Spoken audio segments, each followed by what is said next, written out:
Good evening, friends, beans, and night owl supremes. Welcome to A Bit Late, where tonight we are reading an enchanted fairy tale, and it's not one we've read here before, of course, but it's like 3 or 5 or 20 of the other ones. It's called The Enchanted Snake. Not the white snake, not the enchanted pig, but a very interesting combination of the two. So if you like epic quests, a la East of Sun, West of Moon, as well as gold magic, this is the story for you. Do get comfy, get cozy, gather your animal familiars about you, ensconce yourself in some blankets, gather your pillows, turn on your fairy lights, and calm your mind for tonight's fairy tale, The Enchanted Snake.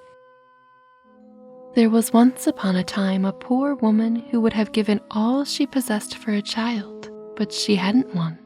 Now it happened one day that her husband went to the wood to collect brushwood, and when he had brought it home, he discovered a pretty little snake among the twigs. Oh.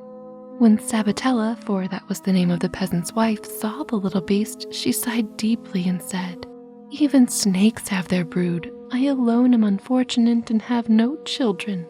No sooner had she said these words than, to her intense surprise, the little snake looked up into her face and spoke. "Since you have no children, be a mother to me instead. And I promise you will never repent it, for I will love you as if I were your own son." I'm surprised too. At first, Sabbatella was frightened to death at hearing the snake speak, but plucking up her courage, she replied, "If it weren't for any other reason than your kindly thought, I would agree to what you say, and I will love you and look after you like a mother." So she gave the snake a little hole in the house for its bed, fed it with the nicest food she could think of, and seemed as if she never could show it enough kindness. Day by day it grew bigger and fatter, and at last one morning it said to Cola Mateo, the peasant whom it always regarded as its father, "Dear Papa, I am now of a suitable age and wish to marry." "I'm quite agreeable," answered Mateo, "and I'll do my best to find another snake like yourself and arrange a match between you." "Why, if you do that," replied the snake, "we shall be no better than the vipers and the reptiles, and that's not what I want at all. No, I'd much prefer to marry the king's daughter, and therefore I pray you go without further delay and demand an audience with the king and tell him a snake wishes to marry his daughter." Cola Mateo, who was rather a simpleton, went as he was desired to the king, and having obtained an audience, he said, "Your Majesty, I have often heard that people lose nothing by asking, so I have come to inform you that a snake wishes to marry your daughter, and I'd be willing to know if you are willing to mate a dove with a serpent." I guess that is true. You lose nothing by asking.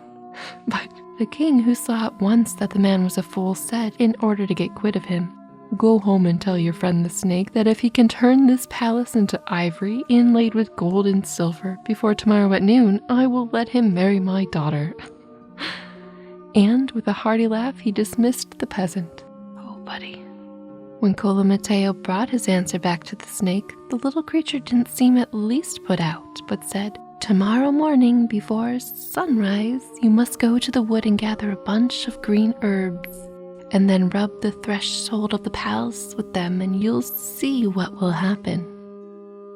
Cola Mateo, who was, as I have said before, a great simpleton, made no reply, But before sunrise next morning, he went to the wood and gathered a bunch of St. John's wort and rosemary and such like herbs, and rubbed them, as he had been told, on the floor of the palace.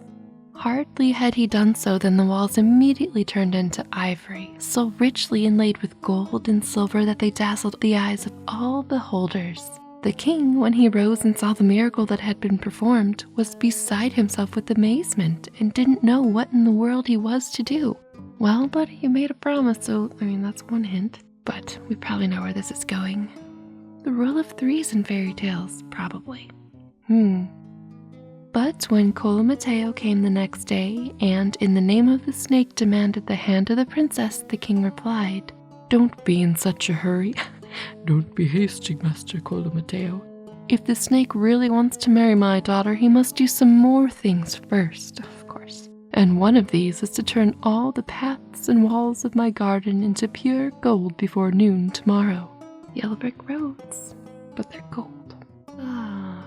When the snake was told of this new condition, he replied, "Tomorrow morning, early, you must go and collect all the odds and ends of the rubbish you can find in the streets, and then take them and throw them on the paths and walls of the garden, and you'll see if we won't be more than a match for the old king." So Colomateo Rose Cockrow took a large basket under his arm and carefully collected all the broken fragments of pots and pans and jugs and lamps and other trash of that sort. No sooner had he scattered them all over the paths and walls of the king's garden than they became one blaze of glittering gold, so that everyone's eyes were dazzled with the brilliancy, and everyone's soul was filled with wonder. The king, too, was amazed at the sight, but he couldn't make up his mind to part with his daughter. So when Colomateo came to remind him of his promise, he replied, "If the snake can turn all the trees and fruit of my garden into precious stones, then I promise him my daughter in marriage." "But what will you eat? I know you can trade the precious stones for food, but I'm thinking about the poor teeth. Ouch." When the peasant informed the snake what the king had said, he replied, "Tomorrow morning early you must go to the market and buy all the fruit you see there, and then sow all the stones and seeds in the palace garden. And if I'm not mistaken, the king will be satisfied with the result." Colomateo rose at dawn, and taking a basket on his arm, he went to the market and bought all the pomegranates, apricots, cherries, and other fruit he could find there. This sounds delicious and I'm getting hungry. And sowed the seeds and stones in the palace garden. In one moment, the trees were ablaze with rubies, emeralds, diamonds, and every other precious stone you can think of. This time, the king felt obliged to keep his promise. Well, no kidding, really? Finally. And calling his daughter to him, said, "My dear Grannonia," for that was the princess's name, "more as a joke than anything else, I demanded what seemed to me impossibilities from your bridegroom. But now that he has done all I required, I am bound to stick to my part of the bargain. It's about time. Be a good child, and as you love me, do not force me to break my word, but give yourself up with as good grace as you can to a most unhappy fate." "Do with me what you like, my lord and father, for your will is my law," answered Grannonia. When the king heard this, he told Colomateo to bring the snake to the palace and said that he was prepared to receive the creature as his son-in-law. The snake arrived at court in a carriage made of gold and drawn by 6 white elephants, but wherever it appeared on the way, the people fled in terror at the sight of the fearful reptile. Let's have big windows on that carriage. When the snake reached the palace, all the courtiers shook and trembled with fear down to the very scullion, and the king and queen were in such state of nervous collapse that they hid themselves in a faraway turret. What? You're gonna leave her alone to do this? Grannonia alone kept her presence of mind, and although both her father and mother implored her to fly for her life, "You fools," she wouldn't move a step, saying, "I'm certainly not going to fly from the man you have chosen for my husband." As soon as the snake saw Grannonia, it wound its tail round her and kissed her. Then, leading her into a room, it shut the door, and throwing off its skin, it changed into a beautiful young man with golden locks and flashing eyes, who embraced Grannonia tenderly and said to her all sorts of pretty things, I'm sure. When the king saw the snake shut itself into a room with his daughter, he said to his wife, "Heaven be merciful to our child, for I fear it is now all over for her. This cursed snake has more likely swallowed her up." Then they put their eyes to the keyhole to see what had happened. I'm sure it's playing out much differently than they thought. Nosy parents. Their amazement knew no bounds when they saw a beautiful youth standing before their daughter with the snake's skin lying on the floor beside him. In their excitement, they burst open the door and, seizing the skin, they threw it into the fire. Oh gosh, no, don't do that. But no sooner had they done this than the young man called out, "Oh, wretched people, what have you done?" And before they had time to look round, he had changed himself into a dove, and dashing against the window, he broke a pane of glass and flew away from their sight. I hope he's okay. But Grannonia, who in one and the same moment saw herself merry and sad, cheerful and despairing, rich and beggared, complained bitterly over this robbery of her happiness, this poisoning of her cup of joy, this unlucky stroke of fortune, and laid all the blame on her parents, rightfully so. though they had assured her that they had meant no harm. You guys hid and then you snuck around her door to see what she was up to. Anyway. But the princess refused to be comforted. Good for her. And at night, when all the inhabitants of the palace were asleep, she stole out by a back door disguised as a peasant woman, determined to seek for her lost happiness until she found it. When she got to the outskirts of the town, led by the light of the moon, she met a fox who offered to accompany her, an offer which Grannonia accepted gladly, saying, "You are most heartily welcome, for I don't know my way at all about the neighborhood." So they went on their way together and came at last to a wood, where, being tired with walking, they paused to rest under the shade of a tree, where a spring of water sported with tender grass, refreshing it with its crystal spray. They laid themselves down on the green carpet and soon fell fast asleep, and did not waken till the sun was high in the heavens. They rose up and stood for some time listening to the birds singing, because Grannonia was delighted in their songs. That's a good lesson. Even when you're in the middle of doing something important and possibly despairing, take some time to listen to the bird song. When the fox perceived this, he said, "If you only understood as I do what these birds are saying, your pleasure would be even greater." "Oh, really, Fox?" Provoked by his words, Grannonia implored the fox to tell her what the birds had said. At first, the wily fox refused to tell her what he had gathered from the conversation of the birds. What? You can't say, "Oh, if only you knew," and then not tell her. But at last he gave way to her entreaties and told her that they had spoken of the misfortunes of a beautiful young prince, whom a wicked enchantress had turned into a snake for the period of 7 years. At the end of this time, he had fallen in love with the charming princess. That was very fast, right? He'd just met her. Must be love at first sight.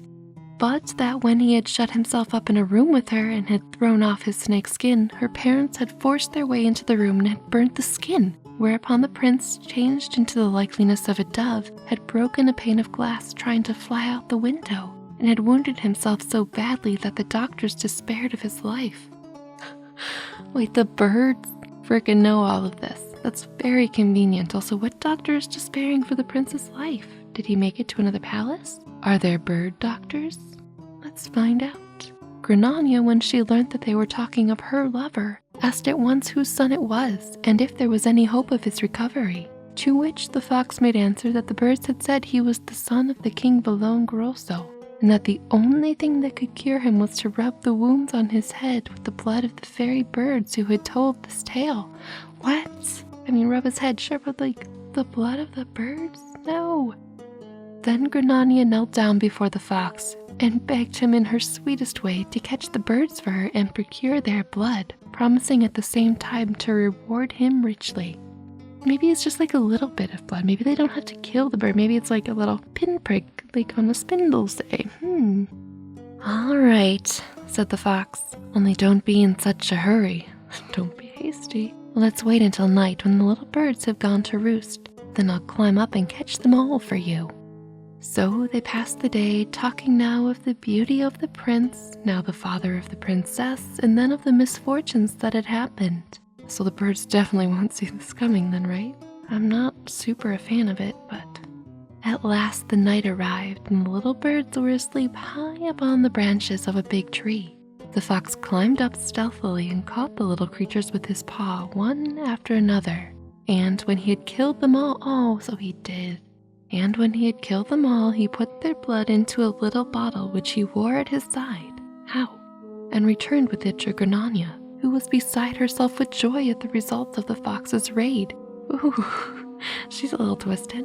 But the fox said, "My daughter dear, your joy is in vain, because let me tell you, this blood is of no earthly use unless you add to it some of mine."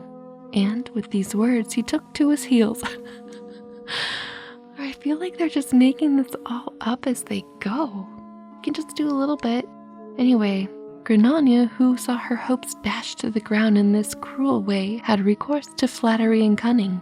"Father Fox, you would be quite right to save your skin if, in the first place, I didn't feel I owed so much to you, and if, in the second, there weren't other foxes in the world. But as you know how grateful I feel to you, and as there are heaps of other foxes about, you can trust yourself to me. Don't behave like the cow that kicks the pail over after it has filled it with milk. but continue your journey with me. And when we get to the capital, you can sell me to the king as a servant girl." Good plan, I guess. It never entered the fox's head that even foxes can be outwitted. So after a bit, he consented to go with her. But he hadn't gone far before the cunning girl seized a stick and gave him such a blow with it on the head that he dropped down on the spot, dead. Then Grannonia took some of his blood and poured it into her bottle and went on her way as fast as she could to Grosso. Again, why are we killing the whole fox? I mean, why are we killing the fox at all? We just need a baby bit of blood. Also, that was really mean, Grannonia. Really mean. You wouldn't be anywhere without the fox. Anyway, when she arrived there, she went straight to the royal palace and let the king be told she had come to cure the young prince. The king commanded her to be brought before him at once, and was much astonished when he saw that it was a girl who undertook to do what all the cleverest doctors in the kingdom had failed in. So they were human doctors before. Got it. As an attempt hurts no one, I mean it could though, he willingly consented that she could do what she could. "All I ask," said Grannonia, "is that, should I succeed in what you desire, you will give me your son in marriage." I thought they were already engaged. Anyway, the king, who had given up all hopes of his son's recovery, replied, "Only restore him to life and health and he shall be yours. It's only fair to give her a husband who gives me a son." And so they went into the prince's room. The moment Grannonia had rubbed the blood on his wounds, the illness left him, and he was as sound and well as ever. When the king saw his son thus marvelously restored to health and life, he turned and said to him, "My dear son, I thought of you as dead, and now to my great joy and amazement you are alive again. I promised this young woman that if she should cure you, to bestow your hand and heart to her.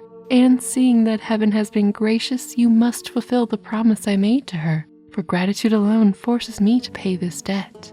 But the prince answered, "My lord and father, I would that my will were as free as my love for you is great, but I have plighted my words to another maiden. You will see for yourself, and so will this young maiden, that I cannot go back from my word and be faithless to her whom I love." Oh, buddy, there's a surprise for you.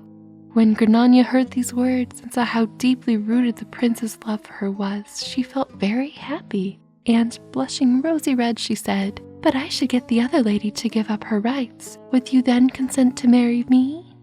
Why not just say it's you? Gosh, communication in fairy tales. "Far be it from me," replied the prince, "to banish the beautiful picture of my love from my heart.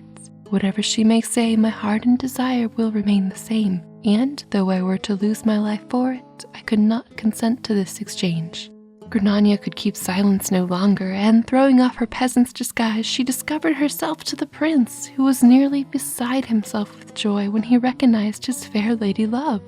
So he didn't recognize her in the rags, but he recognizes her now with the fancy clothes. Got it. He then told his father at once who she was and what she had done and suffered for his sake. Then they invited the king and queen of Starzalonga to their court and had a great wedding feast, and proof once more that there's no better seasoning for the joys of true love than a few pangs of grief. Ooh, oh boy. The end. That was an unexpected moral twist to the end of that. Anyway, I hope you enjoyed tonight's fairy tales. It does have, the traditional, oh, the prince is gone, the princess must go chase him down and do all these strange feats, like East of Sun, West of Moon, or the Enchanted Pig kind of thing. But it also had the rule of threes, where the suitor prince has to perform 3 miracles or 3 tasks to get the maiden's heart or father's consent to marry her. But yeah, it was an interesting story. Poor fox, poor birds, not a fan of that. But I do hope you enjoyed the telling of it. If there's a fairy tale you'd like to hear here, let me know in the comments below. But now, off to sleep and dream what you will, or stay a while and enjoy another tale. Whichever you choose, I'll speak to you again, and until then, sweet dreams, my friends. Good night.